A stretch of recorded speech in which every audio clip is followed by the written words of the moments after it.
കഴിഞ്ഞ 10 വർഷത്തിനിടെ 5 പ്രധാനമന്ത്രിമാരെ മാറി മാറി പരീക്ഷിച്ച് ബ്രിട്ടൻ. ലേബർ അധികാരത്തിലെത്തിയതോടെ ഈ രീതിക്ക് മാറ്റം വരുമെന്ന് പ്രതീക്ഷിച്ചെങ്കിലും ആ മോഹം പൊലിയുകയാണ്.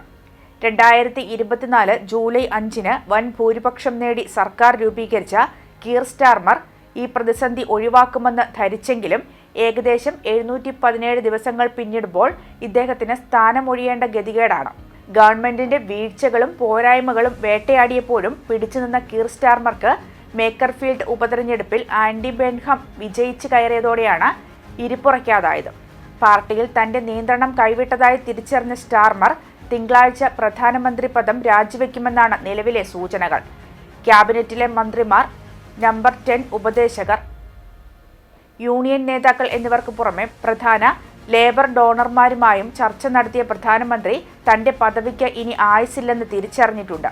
തിങ്കളാഴ്ചയോ ആഴ്ചയിലെ ഏതെങ്കിലും ദിവസമോ സ്റ്റാർമറുടെ ഭാഗത്തു നിന്നും വ്യക്തമായ പ്രസ്താവന ഉണ്ടാകുമെന്ന് സീനിയർ ലേബർ വൃത്തങ്ങൾ ഒബ്സർവറിനോട് പറഞ്ഞു.